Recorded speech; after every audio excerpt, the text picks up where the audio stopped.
Jangan lupa untuk subscribe YouTube channel Metro TV News dan nyalakan notifikasinya.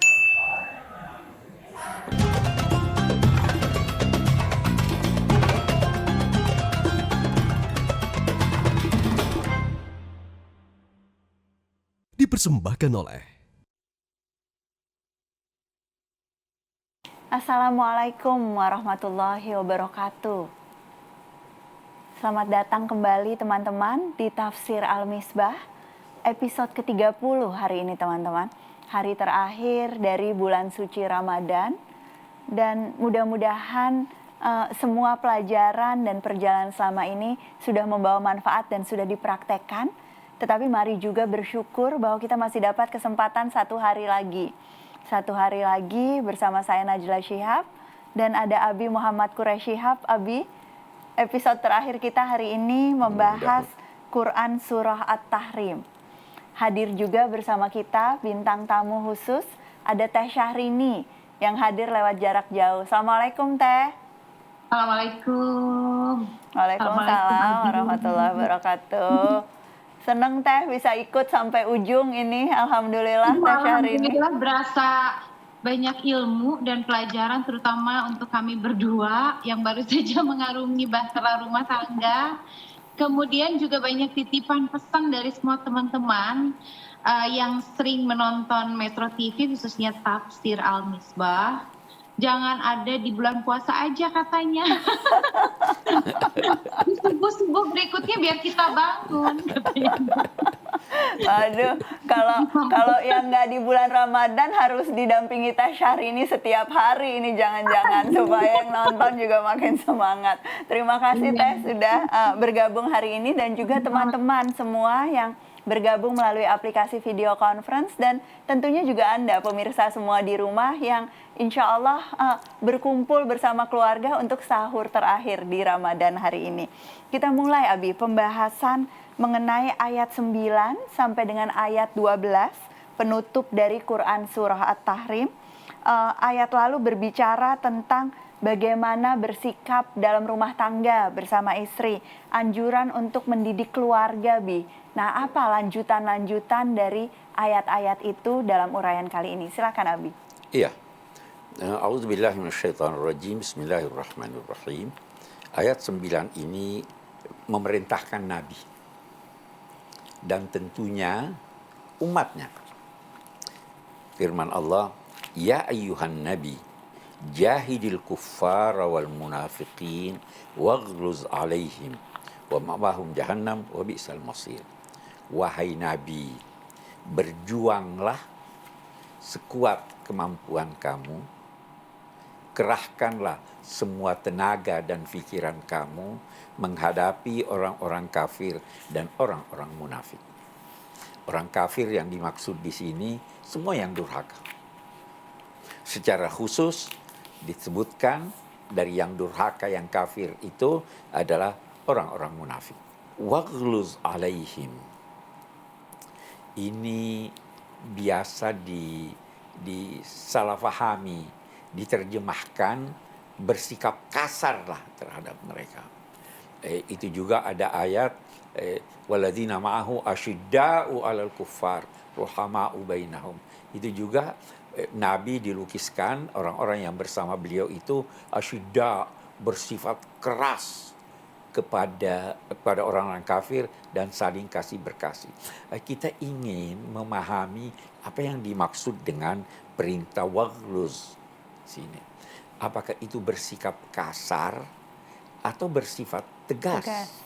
Nah, kita akan melihat bahwa sekian banyak ayat Al-Quran yang memerintahkan Nabi, bahkan nabi-nabi yang lain untuk berucap ucapan yang tepat, berucap ucapan yang sesuai, bahkan berucap ucapan yang lemah lembut kepada Fir'aun sekalipun.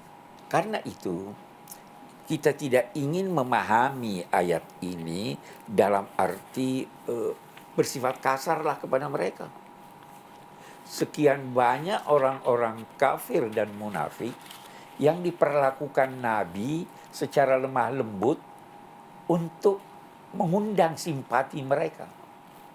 Bahkan kita tahu di dalam Al-Quran, dalam pembagian zakat itu, ada yang dinamai al-mu'allafa qulubuhum.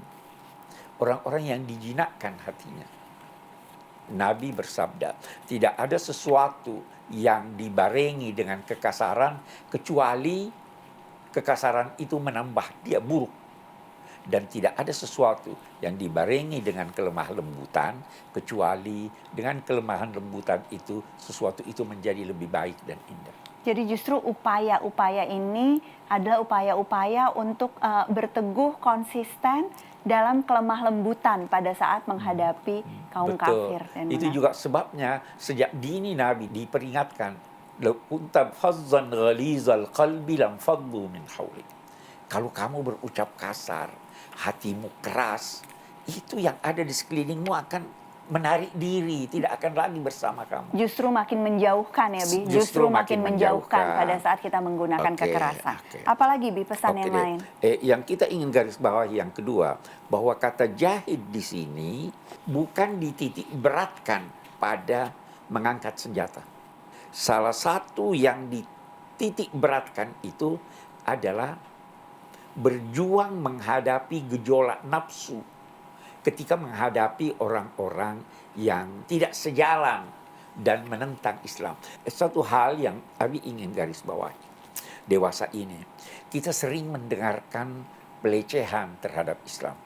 Ada karikatur tentang Nabi Muhammad yang melecehkan, ada yang membakar Quran, ada yang memaki-maki dan sebagainya. Bagaimana tuntunan Al-Quran menyangkut hal tersebut? Kita baca Al-Quran sejak dini, sejak masa Nabi Muhammad sudah berkata, "Wala tasma'unna minal ladzina utul kitab walladzina asyraku adzan katsira." Kamu pasti Tuhan bersumpah, pasti kamu akan mendengarkan dari sementara ahlul kitab dan orang-orang musyrik gangguan yang banyak. Akan diganggu kamu dalam agama kamu. Akan diganggu kamu dalam kehidupan kamu. Maka bagaimana seharusnya sikap? Kita dengarkan baca. Fa in tasbiru wa tattaqu fa inna dzalika min azmil umur. Kalau kamu sabar, sabar berarti bukan lemah. Sabar itu sifat kuat. Betul. Ya toh? Nah, sabar, bagaimana sabar? Tenang menghadapinya. Beri kesempatan dia untuk berpikir. Siapa tahu dia insaf. Sekian banyak yang pernah melecehkan Islam, termasuk itu pengarang video yang namanya fitnah, itu masuk Islam. Jadi sabar menghadapi mereka. Jangan berapi-api, jangan melakukan tindakan-tindakan yang bisa merugikan. Sabar supaya mereka punya kesempatan untuk berpikir, dan juga sabar sampai engkau mempunyai kekuatan untuk menindak mereka jika perlu. Jadi menghadapi dengan kesabaran itu juga bagian dari jihad ya, bukan hanya sekedar berjihad dengan senjata. Mudah-mudahan kita bisa melakukan itu, teman-teman. Berjihad dengan kesabaran, dengan hati, dengan lisan, dengan seluruh jiwa dan kemampuan kita. Jangan kemana-mana, kita masih akan membahas ayat-ayat di Quran Surah At-Tahrim, tetap di Tafsir Al-Misbah. Istri-istri yang durhaka itu adalah istri Nabi Nuh dan istri Nabi Lut.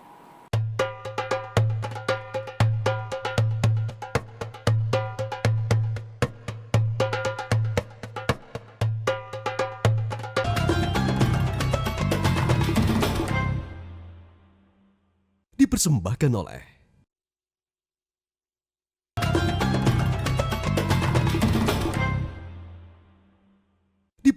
oleh Terima kasih semua yang masih menyaksikan Tafsir Al-Misbah. Begitu banyak pesan-pesan, begitu banyak tuntunan yang sudah kita pelajari bersama. Ayat-ayat lalu mengajarkan soal pendidikan kepada pasangan, kepada anak, memerintahkan orang-orang beriman untuk mengikuti tuntunan, dan juga bagaimana kita bersikap terhadap orang-orang munafik dan kafir. Mari kita lihat ayat berikutnya, Abi. Ayat ke-10 dari surah At-Tahrim. Silakan, Abi. Baik, kita lihat. Daraballahu mathalan lilladzina kafaru imra'ata Nuhin wa imra'ata Lut. Kanata tahta abdaini min ibadina salihaini fakhanatahuma falam yughniya anhuma minallahi syai'a wa qila dkhulan nar ma'ad dakhilin. Allah membuat perumpamaan. Perumpamaan yang pertama menyangkut istri-istri yang durhaka. Nanti perumpamaan yang kedua menyangkut istri-istri yang taat. beriman. Istri-istri yang durhaka itu adalah istri Nabi Nuh dan istri Nabi Lut. Istri Nabi Nuh, menurut sementara ulama, itu ikut selamat dalam perahu. Tetapi ketika sudah sampai di daratan, setelah sekian lama, dia durhaka pada suami. Kalau istri Nabi Lut, itu jelas ada uraiannya dalam Al-Quran. Istri Nabi Lut ini tidak percaya pada Nabi Lut. Bukan hanya tidak percaya, tetapi juga mendukung para masyarakat yang melanggar ketentuan agama serta melanggar tabiat kemanusiaan. Saya mau berkata apa ya, sekarang itu ada orang-orang yang melegalkan hubungan antar sesama jenis. Oleh Al-Quran itu dilarang. Itu dianggap sebagai sesuatu yang bertentangan dengan tabiat kemanusiaan. Itu dianggap penyakit, sehingga perlu diobati, sehingga perlu dicegah terjadinya. Dari sini mestinya istri Nabi Lut ini membantu suaminya untuk mencegah itu. Tetapi justru sebaliknya, dia mendorong masyarakatnya untuk melakukan itu, bahkan memberitahu, ini ada tamu nih datang. Okay. Ini contoh dua orang suami. Di sini tidak dinamai oleh ayat ini dua orang nabi. Dinamainya abdaini, dua orang hamba Allah. Dari hamba-hamba Allah yang saleh. Dua contoh dari hamba-hamba Allah. Sampai sekarang masih bisa saja ada hamba-hamba Allah yang saleh. Ini contoh. Keduanya, kita ingin garis bawahi, tidak memaksa istrinya memeluk agamanya. Bebas, lakum dinukum waliyadin. Yang dikecam bahwa dia tidak mendukung suaminya, bukan hanya itu, bahkan mendukung orang-orang yang tidak sejalan dengan tuntunan agama dan tuntunan kemanusiaan. Dia dicegah. Okay. Maka apa? Nah, itu contoh yang pertama. Di contoh pertama ini, Bi, jadi Allah langsung memberikan ancaman untuk istri Nabi Nuh dan Nabi Lut ini untuk masuk ke neraka ya, Bi. Betul, begitu besar kecamannya dan ancamannya kepada dua perempuan ini. Ya. Ella ingin kasih kesempatan ke Teh Syahrini, Bi. Pasti mungkin ada pelajaran yang relevan, Teh, atau komentar dan pertanyaan mengenai istri-istri Nabi yang di ayat ini disebut sebagai istri-istri orang soleh. Nah, sehingga ini mungkin saja terjadi pada kita juga ya, Teh ya? Betul. Nah, pertanyaan aku sekarang adalah apakah kesalehan para nabi, yaitu Nabi Lut dan Nabi Nuh, ini dapat mengurangi siksaan istri-istrinya yang durhaka kelak? Jika tidak, mengapa demikian? Oke. Terima kasih, Teh. Pertanyaannya penting, Abi. Jadi ini adalah istri-istri yang berkhianat, yang durhaka, tetapi suami-suaminya soleh. Suami bahkan nabi gitu ya. Nah, dalam kasus Nabi Lut dan Nabi Nuh, atau mungkin dalam kasus kita sehari-hari juga sekarang, kalau ada istri yang seperti itu gitu ya, Teh, mungkin nggak kesolehan suami menyelamatkan istri gitu ya, Teh, atau mengurangi lebih didiskon dosanya. Iya, Gimana? ini seperti di kehidupan sehari-hari pun banyak ada relevansinya dengan kajian hari ini. Para suami yang soleh ketika istrinya durhaka, ternyata Allah sudah menjanjikan ganjaran yang luar biasa ya, Bi ya, kepada suami-suami yang saleh, dan istri-istrinya juga langsung mendapat kecaman dari Allah, siksa api neraka. Masya Allah. Iya, Teh, betul. Gimana, Bi? Bagaimana kita menyikapi ini, Bi? Iya, di sini jelas ya kalau kita baca ayat ini tadi saya tidak sempat jelaskan. Kita baca Daraballahu mathalan imra'atan wa kanata tahta abdaini min ibadina fakhanatahuma. Keduanya mengkhianatinya, baru kita baca falam yughniya anhuma minallahi syai'a. Sedikit pun mereka itu tidak dapat memberi pertolongan, memberi bantuan, meringankan sesuatu dari mereka itu terhadap ketetapan Allah dan ketetapan siksa Allah. Jadi tidak bisa menolong. Sama sekali tak bisa. Sama sekali tidak bisa menolong. Itu pun pernah disampaikan Nabi Muhammad SAW kepada keluarga beliau, kepada putri beliau. Saya tidak dapat membantu kalau berdosa. Seandainya dia berdosa, lantas tobat, suaminya memohonkan ampun, bersama-sama memohon ampun, maka kemungkinan besar akan diampuni atau diringankan Allah. Oke. Tapi ini persoalannya, dia memang sampai mati tidak pernah bertobat. insaf. Jadi tidak bertobat, tidak ada upaya yang menunjukkan penyesalan, dan sama sekali terus lengah gitu ya Bi, terus Iya. berpaling dan terus dalam keburukan sampai akhir hayat. Inilah yang menyebabkan pada akhirnya ikatan darah, ikatan persahabatan, ataupun ikatan pernikahan tidak akan bisa menolong perempuan-perempuan durhaka Jangankan ini. istri, anak pun begitu. Anak pun begitu. Nabi Nuh dijanji oleh Allah akan ada banjir besar. Engkau dan keluargamu akan diselamatkan. Tapi anaknya yang durhaka tidak diselamatkan Allah. Jadi tidak bisa dibantu. Betul, betul. Ini peringatan yang luar biasa untuk kita semua yang seringkali mengandalkan hal-hal yang sesungguhnya tidak bermanfaat dan tidak akan membantu kita selama kita tidak mengikuti tuntunan Allah Subhanahu wa Ta'ala. Jangan kemana-mana teman-teman, kita akan lanjutkan uraian ayat-ayat berikutnya tetap di Tafsir Al-Misbah. Di dalam Al-Quran ada juga diceritakan tentang Fir'aun dan istrinya yang menyelamatkan Nabi Musa.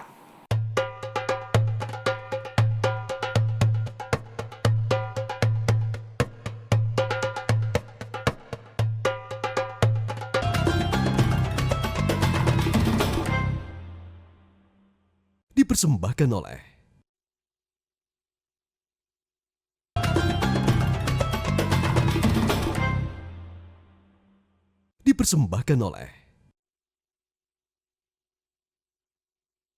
Alhamdulillahirabbil alamin. Masih di Tafsir Al-Misbah di episode ke-30 teman-teman, hari ini membahas Quran surah At-Tahrim. Kita sedang mendiskusikan ayat 9 sampai dengan ayat 12 nanti. Ella ingin mulai dengan pertanyaan lain, Bi. Dari teman-teman yang sudah ikut hadir di aplikasi video conference bersama kita sejak awal tadi. Silakan Mbak atau Mas, ada yang ingin bertanya? Baik, Assalamualaikum warahmatullahi wabarakatuh. Waalaikumsalam warahmatullahi wabarakatuh. Pertanyaan saya terkait tentang perintah untuk berjihad kepada orang-orang musyrik dan juga munafikin. Terlepas bagaimana kemudian makna jihad itu, yang menarik adalah kenapa kemudian lafaz al-munafikin ini digabung dengan lafaz al-musyrikin sebelumnya. Adakah kemudian ini ada kesamaan antara orang-orang musyrik dan juga orang munafik? Mungkin itu pertanyaan dari saya, Prof. Terima kasih atas waktunya. Terima kasih pertanyaannya. Ingin mengelaborasi ayat kita yang tadi, Bi, yang di awal, ayat 9. Mensejajarkan orang-orang munafik dengan orang-orang kafir. Apakah ini berarti kedudukannya sama, jihad atau perlawanan kita terhadap mereka juga seharusnya sama? Atau bagaimana sesungguhnya penjelasan Al-Quran mengenai dua kelompok ini? Oke. Dua kelompok ini sebenarnya sama dari sisi pembangkangan kepada Tuhan. Tetapi tingkat pembangkangan itu, keadaan mereka itu bisa berbeda-beda. Kita pernah terangkan bahwa orang munafik itu bertingkat-tingkat. Ada munafik yang sebenarnya lebih buruk daripada orang musyrik. Karena apa? Orang musyrik itu terang-terangan. Orang munafik itu menyembunyikan kebencian.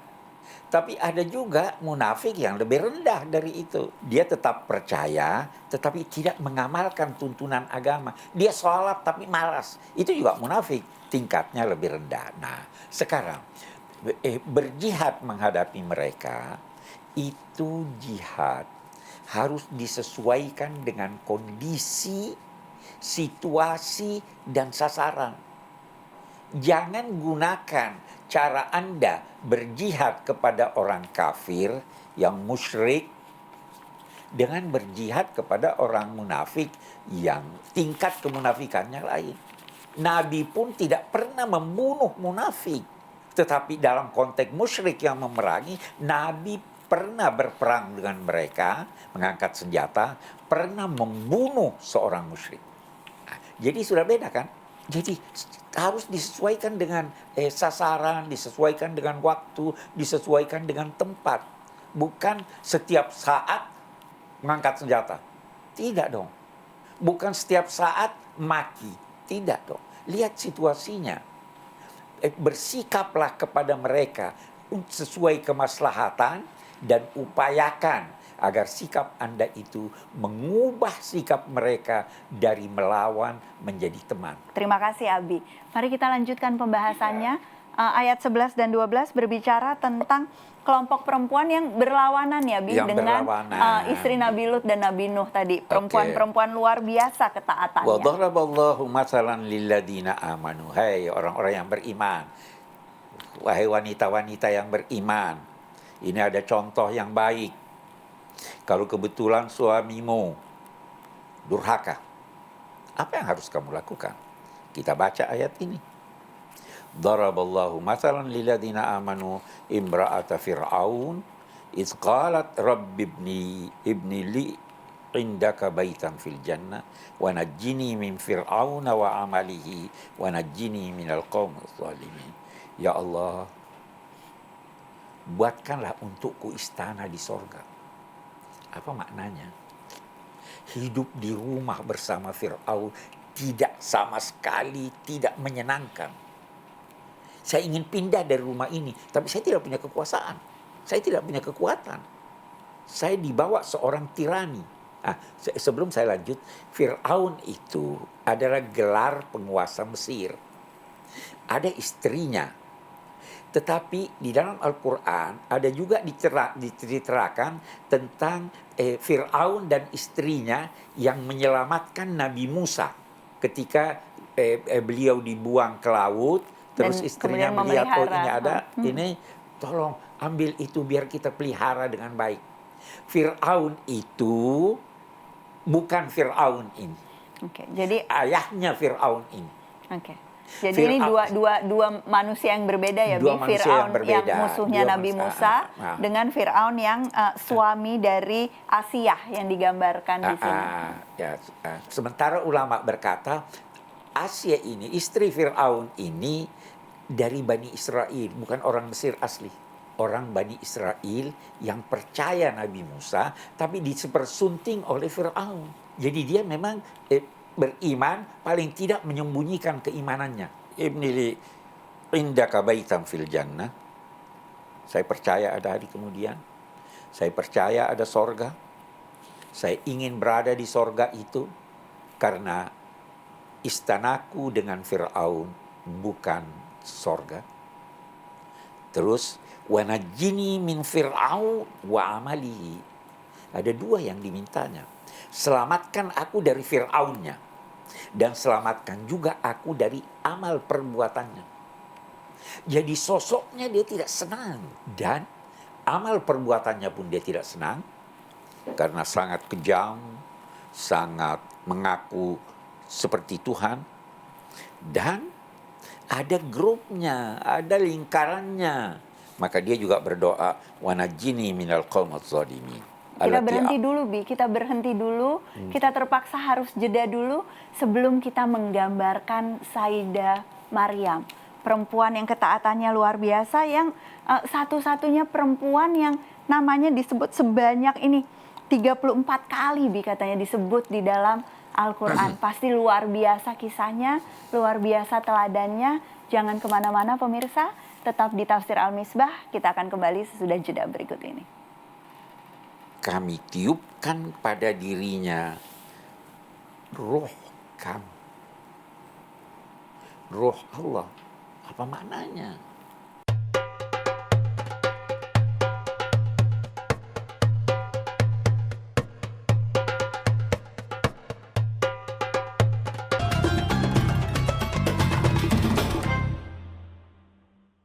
Dipersembahkan oleh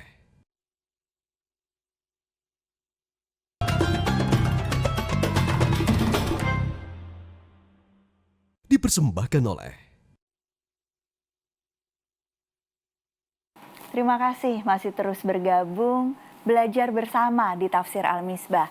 Dan kita sedang mengkaji perumpamaan-perumpamaan Al-Quran yang di ayat kita ini sedang menggambarkan wanita-wanita yang beriman dan bisa jadi teladan. Ini akan digambarkan Sayyidah Maryam, Bi. Satu-satunya perempuan yang melahirkan seorang nabi tanpa disentuh oleh laki-laki. Ini tidak akan pernah dialami oleh perempuan manapun ya, Bi. Jadi betul-betul perempuan yang luar biasa kedudukannya. Apa yang digambarkan, Abi, mengenai Sayyidah Maryam di sini? Iya, yang digambarkan di sini kita lihat wa Maryam ibnati Imran allati ahsanat farjaha. Memelihara kehormatannya. Ini satu. Peliharalah kehormatan. Kehormatan bisa bermacam-macam. Di sini yang ditekankan memelihara kehormatannya, tidak disentuh oleh orang lain, rahasia pribadinya itu. Bahkan lebih dari itu, tidak disentuh kehormatannya oleh siapapun. Karena dia memelihara kehormatannya, maka kami tiupkan pada dirinya roh kami.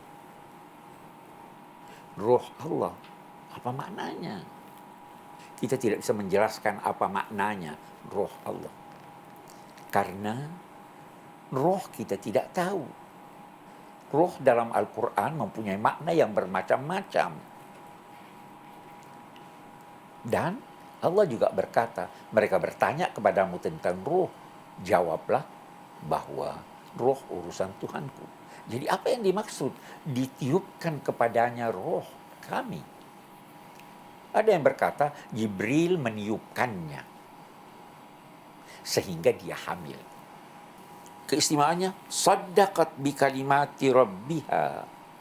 Dia membenarkan, membuktikan dalam aneka kegiatannya serta patuh kepada perintah-perintah Tuhannya dan percaya kitab-kitab yang diturunkannya.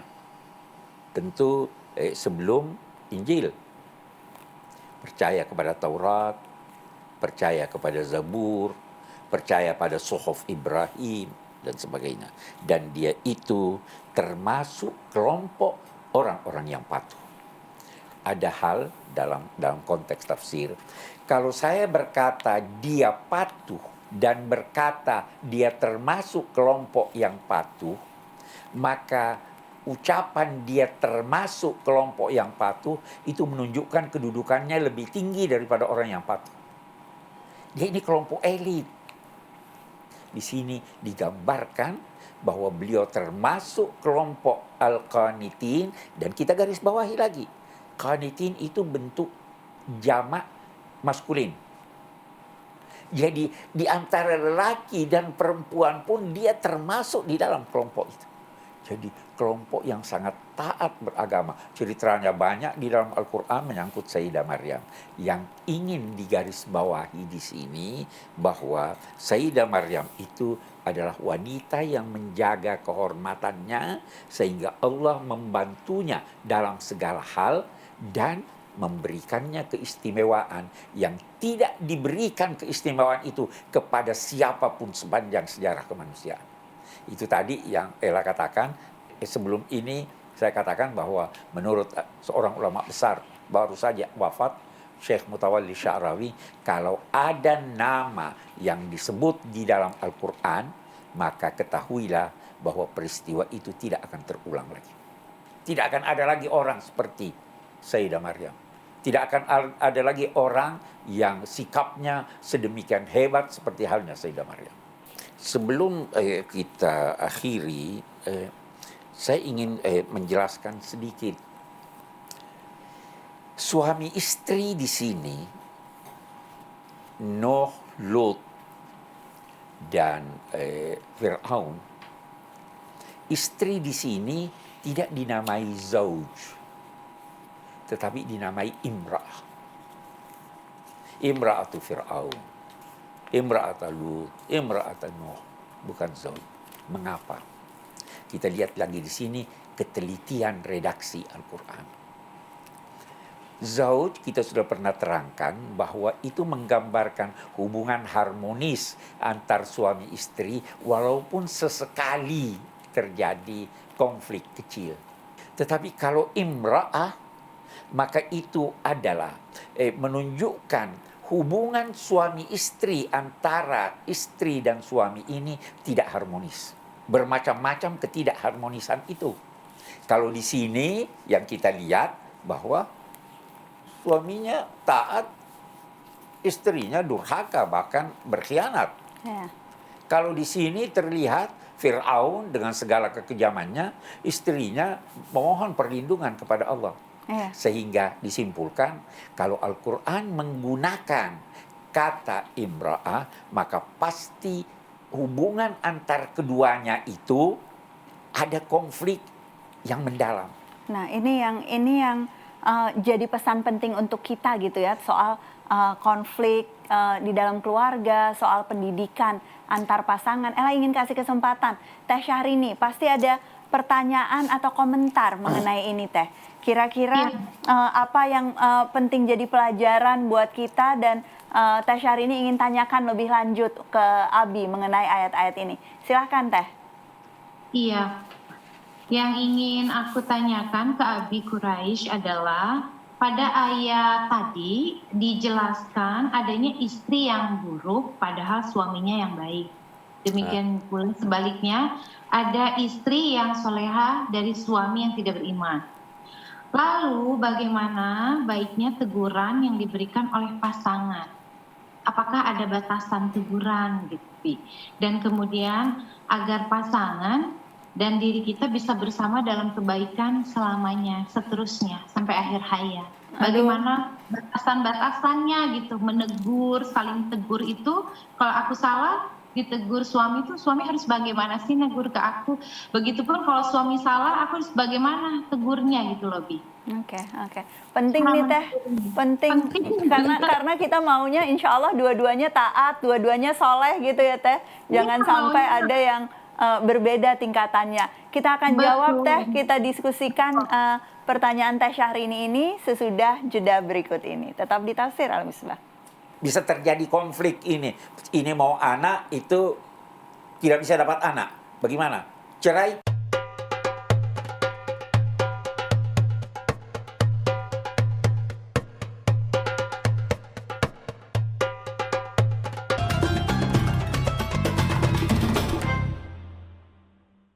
Dipersembahkan oleh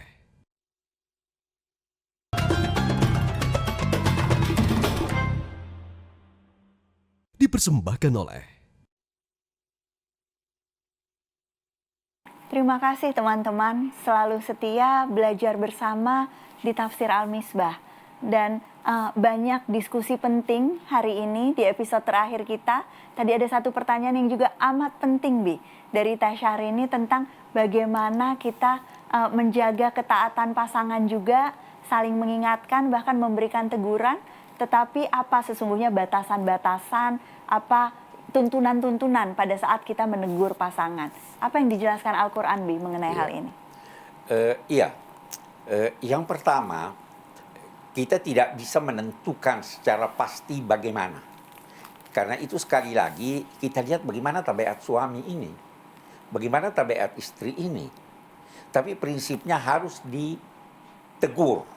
Bisa jadi teguran itu diam, menampakkan ketidaksetujuan. Bisa jadi teguran itu dengan menyindir. Bisa jadi teguran itu dengan kata-kata. Bisa jadi teguran itu bukan kita yang menyampaikan. kita sampaikan kepada temannya untuk menyampaikan kepadanya. Jadi bisa bermacam-macam. Yang penting saya ingin katakan bahwa kalau kita membaca Al-Quran, ketidakharmonisan itu pun pernah terjadi antara Nabi Yahya dengan istrinya. Nabi Yahya ingin anak. Istrinya dia duga mandul. Dikatakan oleh Nabi Zakaria, "Wamraati aqir." Saya kepingin anak.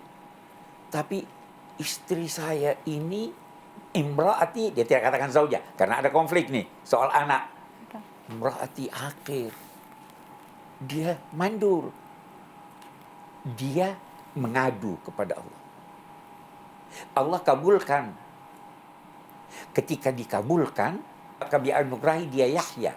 Ketika itu Nabi Zakaria hampir tidak percaya. Tapi lihat istilah Al-Quran. Dia minta apa tanda? Tandanya kamu tidak bisa ngomong. Terus apa katanya? Fa aslahna lahu zaujahu. Kami sembuhkan, bukan lagi imra'atahu, tapi zaujahu. Apa pelajaran? Ini bisa terjadi konflik ini. Ini mau anak, itu tidak bisa dapat anak. Bagaimana? Cerai? Tidak. Mengadu pada Allah.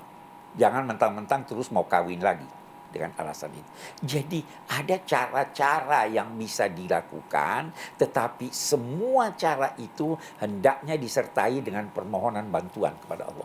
Insya Allah akan terselesaikan. Itu pedoman utamanya. Jadi bukan hanya apa yang kita lakukan kepada pasangan, tetapi yang terlebih lagi penting adalah meminta bantuan Allah dalam menyelesaikan semua masalah yang sedang kita hadapi. Mudah-mudahan bisa jadi panduan untuk Ella, untuk Teh Syahrini dan semua yang sedang menyaksikan Abi. Abi, boleh ambil beberapa kesimpulan utama, Bi, dari ayat-ayat yang kita bahas ini sampai sudah di akhir surah At-Tahrim dan juga di akhir bulan Ramadan, Abi. Di penghujung dari seluruh 30 episode Tafsir Al-Misbah di tahun ini. Silakan Abi. Baik, yang pertama barangkali kalau kita baca ayat kita ini, mari kita fahami apa yang dimaksud dengan jihad. Berjuang sekuat kemampuan sesuai sasaran, waktu, dan tempat untuk menghindari dan menghindarkan segala macam yang bertentangan dengan agama atau budaya positif masyarakat. Itu jihad. Yang kedua, jangan bersikap kasar ketika berjihad.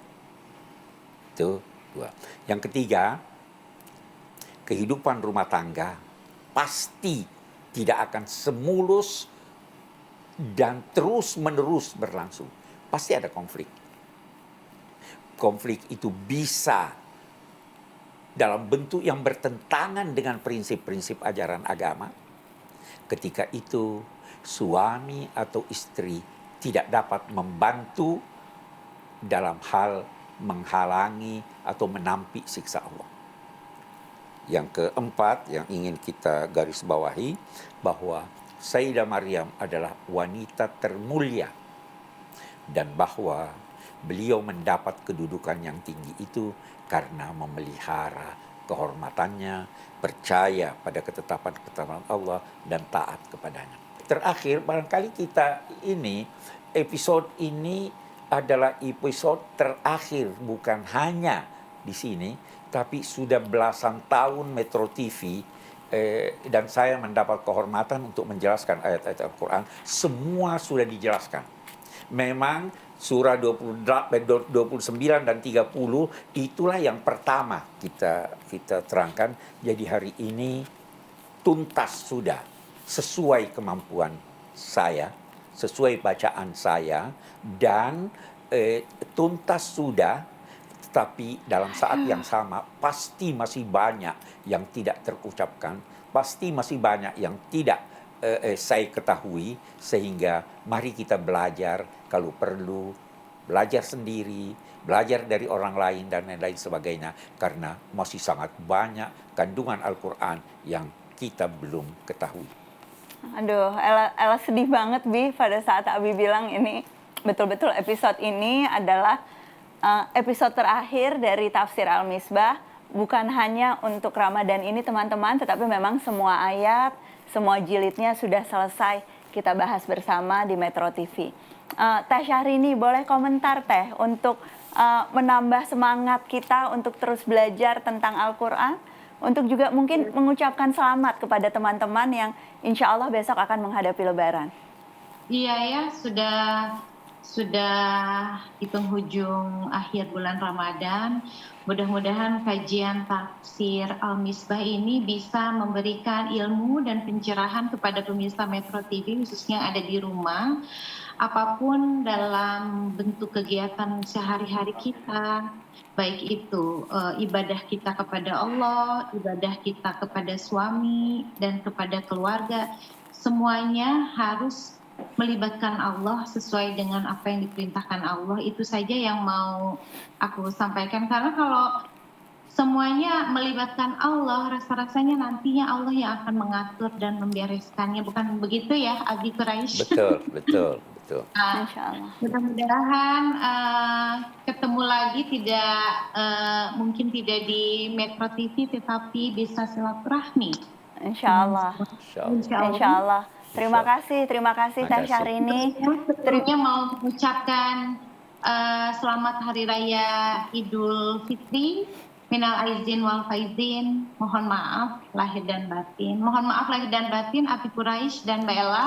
Terima kasih sama-sama Teh Syahrini. Mohon maaf lahir batin juga untuk semua yang setia menyaksikan Tafsir Al-Misbah. Terima kasih atas kebersamaan kita. Untuk Abi yang Ella cintai, terima kasih untuk semua ilmunya, untuk semua pesan-pesan yang sudah dituliskan, bukan saja dituliskan, tetapi juga disampaikan dan diajarkan kepada kita lewat episode-episode Tafsir Al-Misbah selama belasan tahun ini. Dan yang lebih penting lagi, selalu Abi praktekkan dalam kehidupan sehari-hari. Mudah-mudahan kita semua bisa termasuk kelompok orang-orang yang terus menunjukkan ketakwaan dan pada akhirnya mencapai kemenangan sejati ya Bi. Bukan sekedar menuntaskan Ramadan tahun ini, tetapi memang mendapatkan surga dan keridhaan Allah Subhanahu wa taala. Terima kasih teman-teman. Pesan Abi tadi, walaupun tanpa Tafsir Al-Misbah, tetapi proses kita belajar adalah proses belajar sepanjang hayat. Al-Quran semoga menjadi lentera bagi kehidupan kita selama-lamanya dan menjadi penjaga di dunia dan akhirat. Terima kasih atas semua kebersamaannya sekali lagi. Selamat menikmati Lebaran bersama keluarga. Minal aidin wal faizin. Mohon maaf lahir dan batin. Assalamualaikum warahmatullahi wabarakatuh. Alhamdulillah.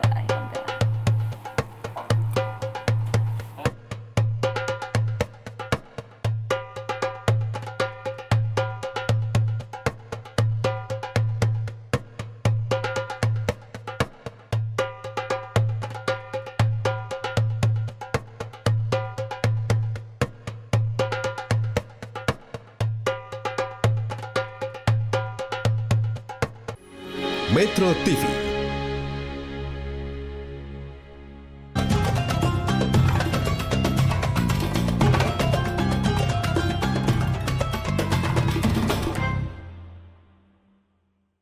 Dipersembahkan oleh